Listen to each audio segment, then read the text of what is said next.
do what I do.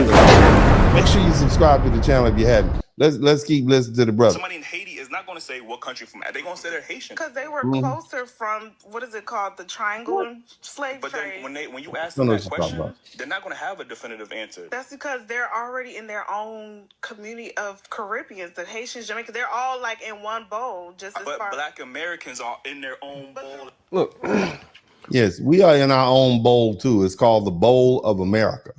Okay, we are in the Bowl of America. There's a difference between ethnicity and nationality. Our nationality is American. You understand me? Our nationality is American, just like some people's nationality is Ghanaian and other people's nationality is Nigerian or Jamaican or Trinidadian or Irish or Scottish. Okay, we are American. You understand me? A Mexican, a Canadian. That is our nationality. That is where that is the nation that we are from. Our ethnicity could be something different. There are plenty of ethnic people who have migrated to different places, but this is our ethnicity. Black, foundational Black American, to be specific. It denotes something. Let's keep listening to the brother. That video is ridiculous. That woman is ignorant. Very much so, sir. Asking Black Americans where they're from, and then not accepting our answer that we're from America. Because our ancestors have been in America for the past 400 to 500 years. Now, how long do you have to Our ancestors have fought in every war how in this long? country. Our ancestors. Do we need to be here another 300 years before we y'all comfortable saying that we're American? I mean, how much longer do we have to be in this country? You know, how much longer? We were here in the United States before it was even the United States, before it was back when it was England. Some territories, some backwoods territories of England. This is our country. And you all should just accept that, red, white, and blue. Okay, let's keep listening. Blood, sweat, tears are in this soil. Our ancestors are buried in this soil. Yes, they Our are. ancestor made it right or okay for your people to come over here and benefit here. Instead of trying to disrespect us, in that interview, she went on to continue to be disrespecting and spew some of the same ignorance that a lot of Black immigrants do. All the time. When they should be thanking us that they're able to flee from their countries instead of fighting in their countries, building up their countries, getting what they deserve in their countries. They flee from their countries, come to here where we fought and we made it okay for you guys to benefit here. How can you come to somebody else's country and talk stuff about them? The mitigated the gall that these people have to come to the United States and speak ill of the very people that made it possible for them to come. They don't understand. White folks don't like you like that. Matter of fact, I'm gonna be honest with you. They think Africans, and we're really, when you go any other place in the world, Black Americans, we don't get treated like you all get treated in your countries, in other countries. Black Americans largely are welcomed. We have ambassadors like Kobe Bryant. We have ambassadors like Michael Jordan, Michael Jackson, Mike Tyson. Name me African or Caribbean that can match the popularity of a Michael Jackson, a Michael Jordan, a Kobe Bryant, a Muhammad Ali. You can't. Because the rest of the world looks up to us. When they talk about Black culture around the world, they're not talking about African culture. They're not talking about Caribbean culture.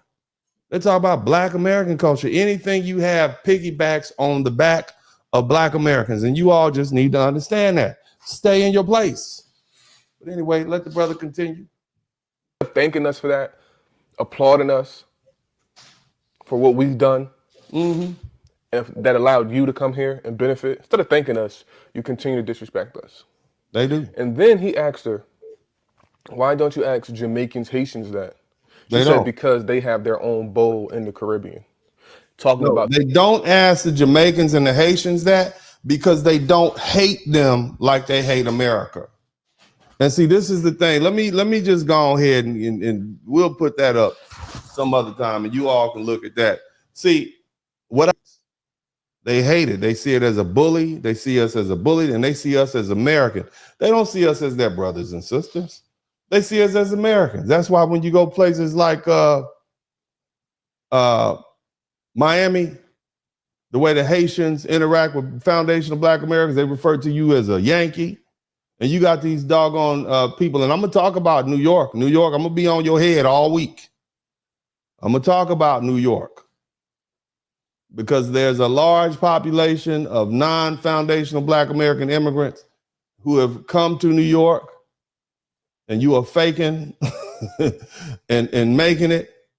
And, you also practice anti-foundational Black American hate.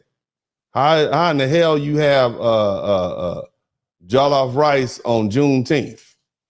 Those things are unrelated. But here's the thing, family. So, why we had to delineate, and people keep asking that question. This is what is this foundational Black American thing?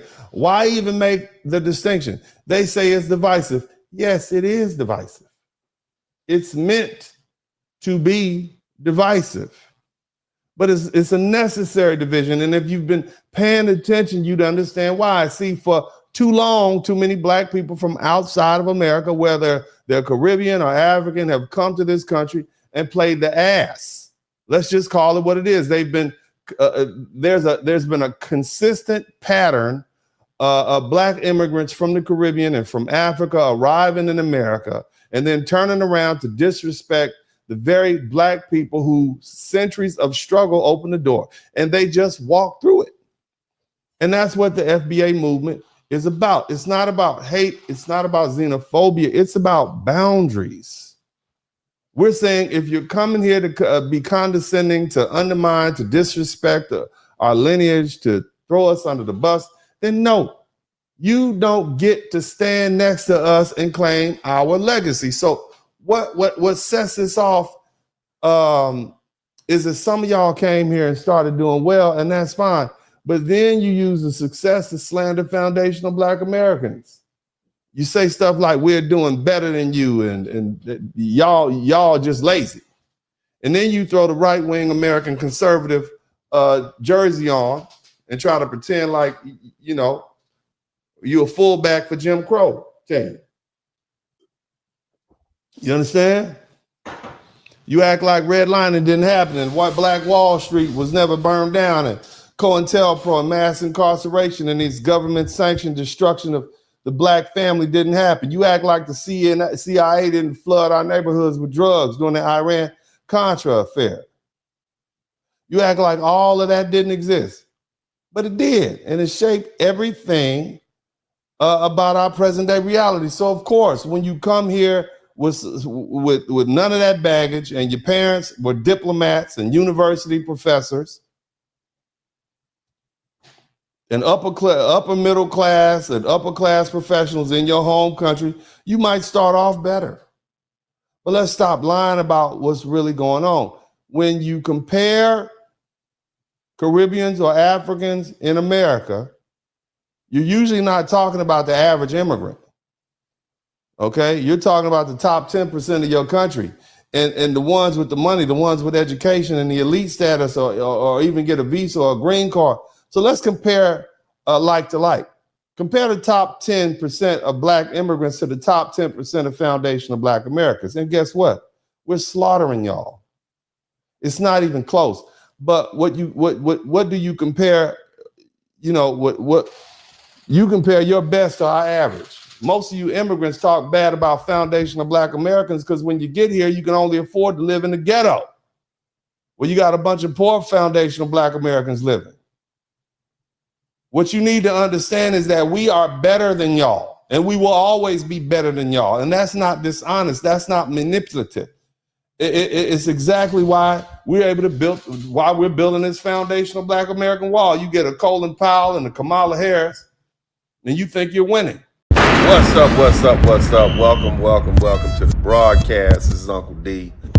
People wash their ass in the tub. Kamala Harris. You would tune in to Uncle D. D's black man talk. Pull up, homie, take a seat. Don't be a shadow watcher every day. You learn something and you earn something. Let them know and drop some money in the plate. It's getting cold, ladies, talking ratchet. There's a king here, grab your coat, zip your jacket. Keep quiet for a second, close your jaw. Attorney Spurling, this ain't pearly, know the law. Talking Constitution, pushing pins when he shooting, give him that. Masculinity, just for the record, sprinkle that. You can keep your cat, gotta cut it. Only cat he rubbing, gotta love it. I call it Molly Buddy. Gotta vote your interest, voting earns. Presidential, this is for the money that I earn. When you gon' learn, my people, that evil mixed with evil. No matter what you're doing, baby, this ain't equal. Sometimes when you're special, you get hated. The test is for the best, you're damn right, my people made it. Uncle D, Blizzard King, you been served, gotta know this. Now black men out here know we winning, gotta hold it now. Uncle D, you been served, get your notice now. Black men out here know we winning, gotta hold it now. Uncle D, you been served, get your notice now. Black men out here know we winning, gotta hold it now. Uncle D, you been served, get your notice now. Black men out here know we winning, gotta hold it now. Hey man, I'll do what I do. Somebody need to whip your ass. Get up and whip him, Sweets. Hey, don't be putting the money in my hand all rough. Take your ass out here. You buy you a Floby and cut your own damn hair from now on.